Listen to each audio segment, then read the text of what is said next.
रोशनी की आरज़ू में गुल हुए नन्हे दिए, ख्वाब थे कितनी आंखों में, एक पल में कैसे खो गए। रात को 1 बजे मुझे उसकी लाश मिली, तुम तो लाश उठा थक गई। अब लोगों की गोलियां खत्म होगी मगर हमारे सीने खत्म नहीं होंगे।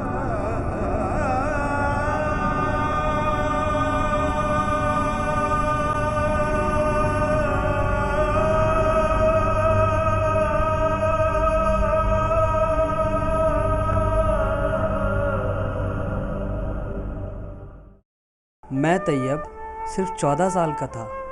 मैं तो स्कूल पढ़ने गया था। तालिबान के आतंकियों ने मुझे 9 गोलियां क्यों मारी?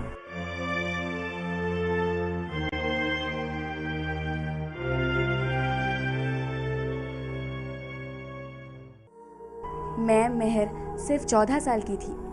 बड़ी होकर कुछ बनना चाहती थी। मुझसे जीने का हक क्यों छीन लिया?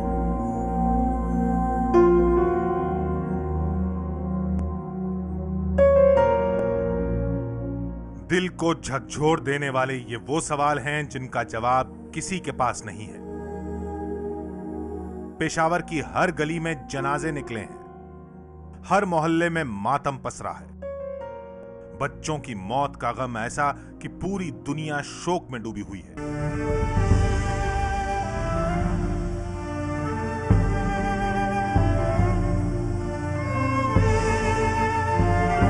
चंद मिनटों में देश का भविष्य बनाने की तैयारी कर रहे सैकड़ों बच्चों की बेरहमी से हत्या कर दी गई।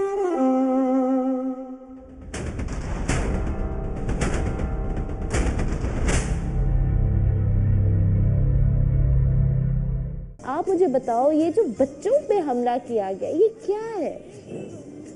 ये क्या है? इनकी कब्रों से आप मतलब क्या जन्नत तक जाएंगे? ये I'm sorry अगर मैं कोई गलत बात करूं, इसको जिहाद कहते हैं? ये है, ये क्या चीज है? 16 दिसंबर का वो मनहूस दिन था जब पाकिस्तान के पेशावर में आर्मी पब्लिक स्कूल में तहरीक-ए-तालिबान पाकिस्तान के आतंकियों ने हमला किया था। सुबह 11 बजे का वक्त था और स्कूल में करीब 1100 बच्चे मौजूद थे।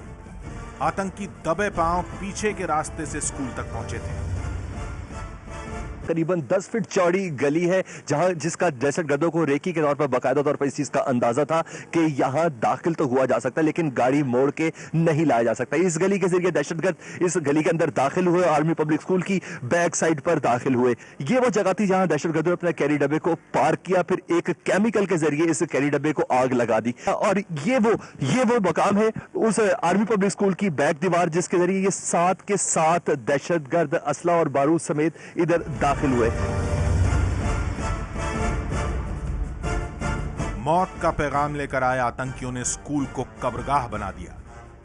पहाड़ों की जगह क्लास में चीखें गूंज रही थी। स्कूल में सुनाई देने वाला बच्चों का शोर थम गया है और बाकी रह गए हैं गोलियों से छलनी हुई दीवारों के ये निशान जो ये बता रहे हैं कि 7 घंटे तक स्कूल में मासूम बच्चों ने मौत का कैसा तांडव देखा है।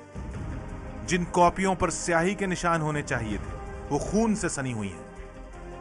ये है वो ऑडिटोरियम जिसकी एंट्रेंस के अंदर मौजूद है। कल यहाँ पेपर हो रहा था नहब और दहम क्लास का, जहाँ 7 दहशतगर्द दाखिल हुए। सबसे बड़ा टारगेट ये था कि कम से कम वक्त में ज्यादा से ज्यादा नुकसान करे। कॉपी के आखिर में दी एंड लिखा है। क्या वाकई इस बच्चे को अंदाजा था कि ये उसकी जिंदगी का दी एंड होने वाला है? क्या अब उसकी किताबों को देखकर उसके माँ बाप रोएंगे? शायद यही इस बच्चे का नसीब लिखा है। कॉरिडोर में बैठे हुए थे, कॉलेज के कॉरिडोर में धूप के लिए, तो हम कंप्यूटर लैब चले गए, कॉलेज की कंप्यूटर लैब। जब वहाँ चले गए तो हमने कुंडे मुंडे लगाई, लेकिन उन्होंने एकदम से आए, 2-3 मिनट बाद डायरेक्ट आए और कुंडे मुंडे तोड़ दिए। बस हम बैठे हुए थे, हम सबको मार दिया। 10-11 लोग थे हम। वहाँ पर एक चेंजिंग रूम था तो हम उधर छुप गए थे और मरने का नाटक कर रहे थे। वो समझे ये मर गए मगर उन्हें 2 बंदों पर शक था। 2 बंदों पर शक था, उसी टाइम सर पे मारे यहाँ पर। एक ये जगह बिल्कुल ही नहीं थी। वहाँ पर एक टीचर वो भी नाटक कर रही थी, उसको गोली मारकर जला दिया गया था। आतंकियों ने अंधाधुंध गोलियां बरसाई। किसी के दिमाग में गोली लगी तो किसी की आंख पर। एक टीचर को तो बच्चों के सामने जिंदा जला दिया गया। 14 साल के तैयब को आतंकियों ने 9 गोलियां मारी। तैयब अपने घर का इकलौता चिराग था। तैयब का जनाजा निकला तो कोहराम मच गया। फूलों का शहर कहा जाता है पेशावर को, और कल न जाने कितनी माओं के फूल मुरझा दिए गए और तैयब भी उनमें से एक है। ऐसे मनाजिर इस शहर में जा बजा हर गली में, हर कूचे में सनम बिखरे हैं।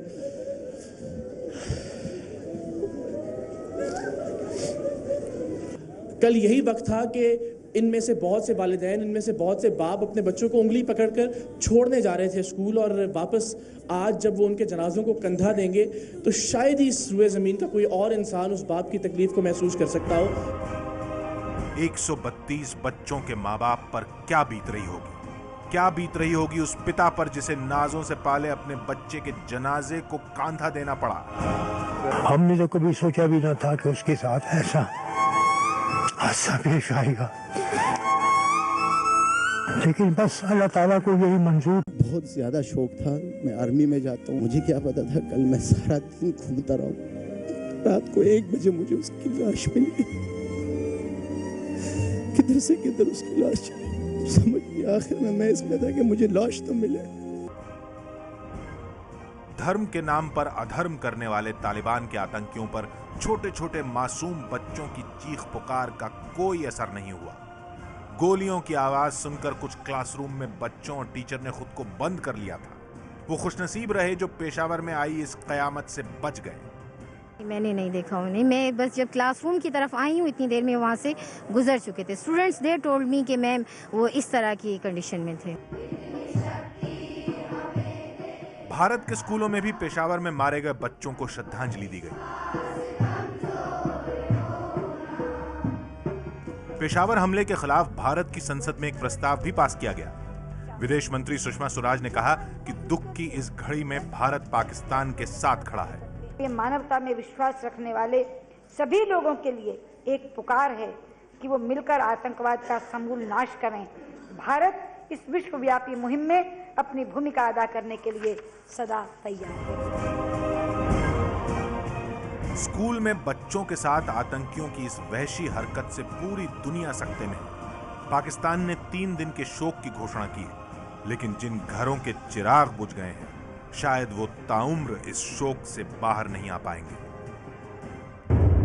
तितलियां, जुगनू, हंसी और शरारत सारे गोला बारूद से बर्बाद हुए जाते हैं।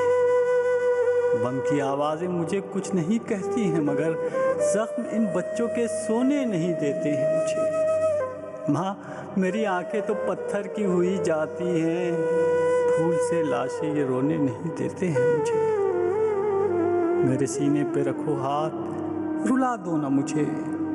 माँ, मुझे लोरी सुनाओ ना, सुला दो ना मुझे।